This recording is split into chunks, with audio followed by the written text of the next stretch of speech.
Salut tout le monde, on se retrouve aujourd'hui pour un update. Donc j'ai changé de position et la vidéo est assez sombre. Malheureusement, comme je finis toujours très tard et qu'en ce moment il fait très sombre, je ne peux pas faire mieux, je fais ce que je peux. Tant pis.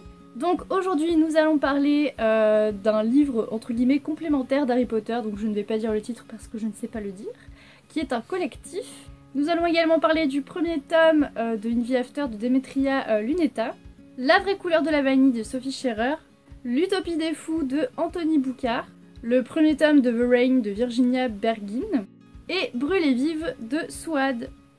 Donc nous allons commencer par le livre d'Harry Potter, donc Honeydukes, donc, qui est un collectif. Je l'ai pris parce que j'aimais beaucoup le concept, le fait de sentir des auteurs en grattant, je trouvais ça cool. Et aussi parce qu'on va pas se mentir, visuellement il est absolument magnifique.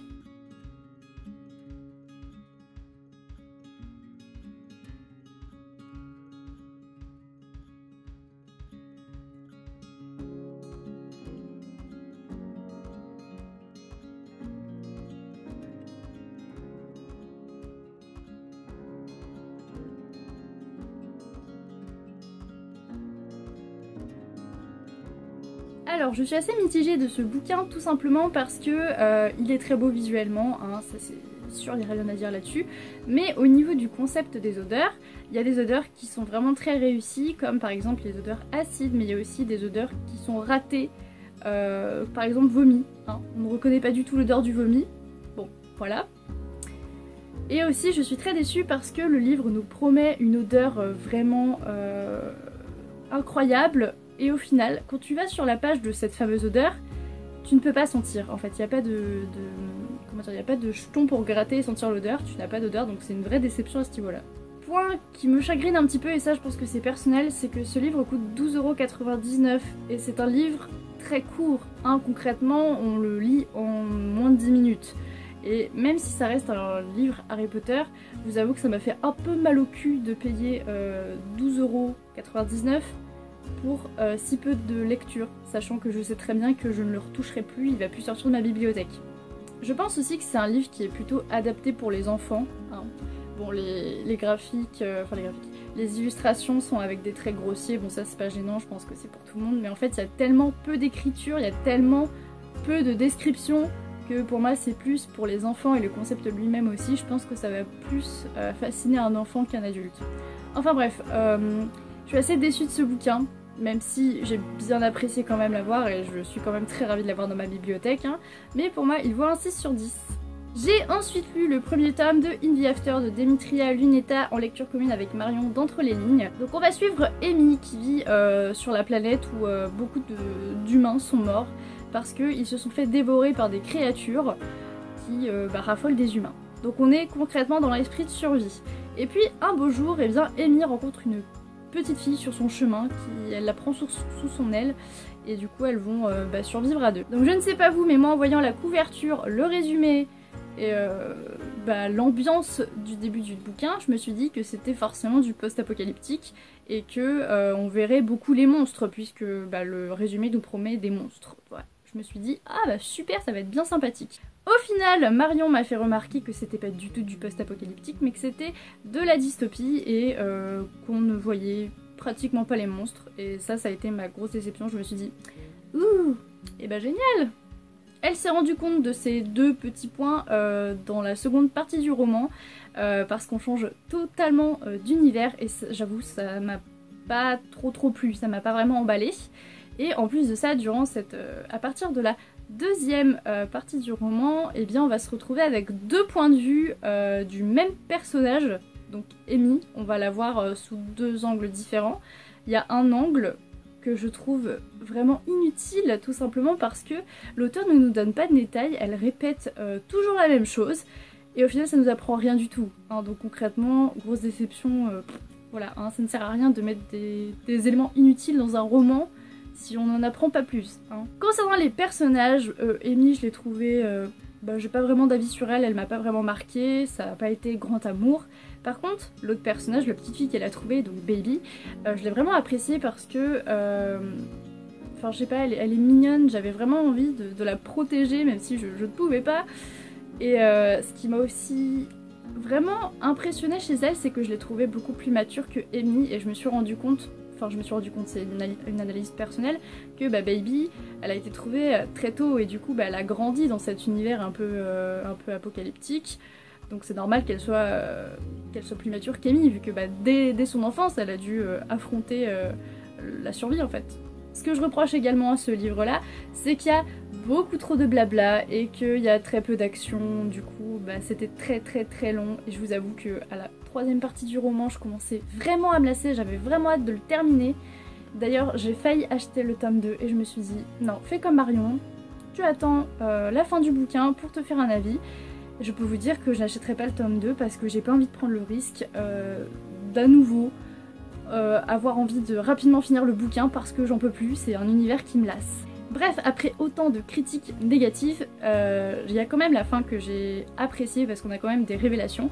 Ça rattrape quand même un petit peu l'ensemble du bouquin, mais c'est pas assez, donc je ne lirai pas le tome 2 et je m'arrête ici. Et pour moi ce livre vaut un 5 sur 10. J'ai ensuite lu La vraie couleur de la vanille de Sophie Scherer. Donc c'est un livre qui parle d'esclavage, donc on va suivre Edmond, visiblement c'est une histoire vraie si je ne dis pas de bêtises. Donc on va suivre Edmond qui est recueilli par un homme blanc qui va lui apprendre énormément de choses et puis un jour va éclater une trahison et du coup Edmond va s'enfuir. Et lors de sa fuite il va emporter avec lui 2 secrets dont un qui va s'avérer être un miracle puisque ça va tout changer. Alors je ne me suis attachée à aucun personnage dans cette histoire, à part peut-être un petit peu Edmond qui est quand même touchant vu que c'est un enfant adolescent et que il a vécu des choses très dures dans sa vie. Là oui, mais autrement je me suis attachée à personne. En ce qui concerne le livre lui-même, je ne l'ai pas du tout aimé et je suis très triste. Mais j'ai su déceler le problème et c'était la plume de l'auteur que je n'ai pas su apprécier, tout simplement parce que je trouvais que c'était trop poétique, trop philosophique et c'est pas du tout mon genre, c'est pas du tout mon univers.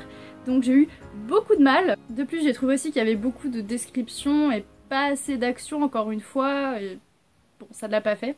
Et autre point négatif que je n'ai pas du tout aimé, c'est que dans ce livre-là, je l'ai demandé parce que je voulais en savoir plus sur l'esclavagisme. Et au final, j'ai appris beaucoup plus de choses sur la flore que sur l'esclavagisme, donc ça répondait pas vraiment à mes attentes, voilà. Donc je suis très déçue de ce livre-là, et puis pour moi il vaut un 3 sur 10. J'ai ensuite reçu lors de la masse critique Babelio, l'utopie des fous de Anthony Boucard. Alors c'est un livre qui me tentait beaucoup parce que on est typiquement dans le genre d'époque qui m'intrigue beaucoup, donc la Seconde Guerre mondiale. Et c'est il y a une petite romance dedans qui prend quand même beaucoup de place, donc pas si petite que ça. Et cette romance m'intéressait beaucoup parce qu'on est vers deux paradoxes, on est vers deux contraires. Ce que j'appelle contraire, c'est que nous allons suivre Jeanne, qui elle est issue d'une famille résistante, et Jules, dont elle est amoureuse, éperdument amoureuse, mais qui lui vient d'une famille qui collabore avec l'ennemi. Donc vous voyez que la romance entre les deux personnages est carrément compliquée, et j'ai trouvé ça juste génial, un concept qui m'intéressait beaucoup. Je me demandais vraiment comment les deux personnages pouvaient s'aimer, comment ça allait finir. Et ce qui allait se passer. Je vous avoue aussi que j'ai eu un petit peu peur durant ma lecture parce que généralement les livres historiques et moi, ça le fait pas trop. Mais là, franchement, une énorme surprise. Déjà, le premier point fort de ce bouquin, c'est que dès la première page, on se prend une avalanche de révélations dans la gueule. Il y a beaucoup de suspense dès le début et ça j'ai beaucoup apprécié parce que j'adore les livres où l'action commence dès le premier mot, dès les premières lignes. Du coup, forcément, ça partait super bien pour moi. Et aussi, ce que j'ai beaucoup apprécié, c'est que les révélations, tout ce qui est secret, suspense, intrigue et tout ça, on en a de A à Z, du début à la fin du bouquin. Ce que j'ai aussi apprécié, c'est que rien du tout n'est prévisible dans le livre, sauf un petit moment où j'ai quand même deviné un petit peu, mais ça n'a en rien gâché ma lecture, donc franchement, super surprise. J'ai trouvé aussi que l'environnement du livre semblait assez réel parce qu'on avait des descriptions un peu morbides à la fin. Enfin voilà, et puis l'auteur a inséré des phrases en allemand et ça semblait vraiment réel, donc j'étais très heureuse. Le souci avec moi dans ce livre-là, c'est que j'ai trouvé qu'il y avait trop de descriptions et que parfois elles n'étaient pas du tout utiles. Donc parfois je me suis un petit peu lassée parce que description sur description sur description. Voilà. Et en ce qui concerne les personnages, Jeanne, je me suis pas vraiment attachée à elle, hein. Mais alors Jules, je l'ai trouvé vraiment super mignon, enfin c'est typiquement le genre de mec qui va tout faire pour vivre son amour avec la femme qu'il aime, et j'ai trouvé ça génial. Et en plus de ça, c'est un personnage au grand cœur, vraiment fou amoureux, mais on découvre qu'il cache quand même un très sombre secret, et ça je m'y attendais pas du tout, et c'est juste génial. Et je vous avoue aussi que la fin, elle est quand même pas mal aussi. Donc pour moi ce livre vaut un 7 sur 10. Pour terminer, j'ai lu en lecture commune avec Miss Kobouk Brûlée vive de Swad. Donc c'est un témoignage d'une femme qui vivait en Cisjordanie dans les années 50-60 si je dis pas de bêtises.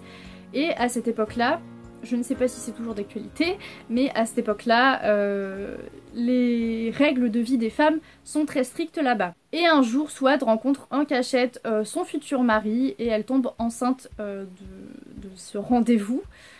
Et sa famille l'apprend. Et à partir du moment où une femme déshonore sa famille, eh bien un homme de la famille doit tuer la femme en question. Donc si ce témoignage existe aujourd'hui, c'est que la personne qui a essayé de tuer Swad n'a pas réussi. Elle s'en est sortie, mais avec de très très graves brûlures.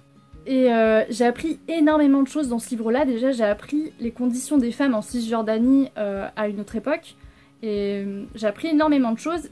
Et j'avoue que moi qui vis en France, qui n'ai pas du tout les mêmes conditions de vie que là-bas, forcément ça m'a fait quelque chose, ça m'a fait un pincement, je me suis dit ah waouh.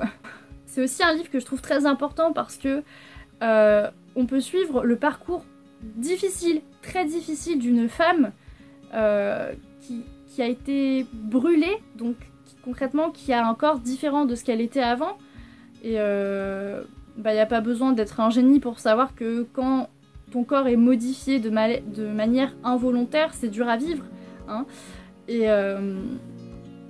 bien justement, on peut voir cette reconstruction, et c'est pas non seulement une reconstruction, c'est plus que ça, c'est aussi psychique et physique. Et c'est super intéressant parce que c'est non seulement un livre qui raconte tout le parcours de Swad, mais c'est aussi un livre qui raconte, qui montre de l'espoir en fait. J'ai trouvé que c'était un livre très émouvant parce que c'est pas non seulement l'histoire de Swad, c'est aussi l'histoire de toutes ces femmes qui sont décédées et qui ne pourront jamais écrire leur histoire, qui ne pourront jamais la raconter. Et Swad, à travers ce livre-là, eh bien, certes elle raconte sa propre histoire, mais elle raconte aussi l'histoire de toutes ces femmes qui n'ont pas eu cette chance, qui n'ont pas survécu en fait. Donc c'est un livre qui m'a beaucoup appris, vous le savez, j'adore les témoignages parce que j'apprends toujours énormément de choses. Et là j'ai vraiment appris beaucoup de choses sur la condition des femmes. J'ai appris énormément, et pour moi c'est vraiment un livre à lire, sauf si vous êtes trop sensible, et sauf si vous êtes trop jeune bien sûr, hein, parce que c'est pas facile à lire, c'est très émouvant mais il y a quand même des choses un peu choquantes dedans, hein. Donc pour moi ce livre vaut un 8 sur 10. J'espère que cette vidéo vous a plu, que je vous ai donné envie de lire des livres, et je vous fais plein de gros bisous, salut!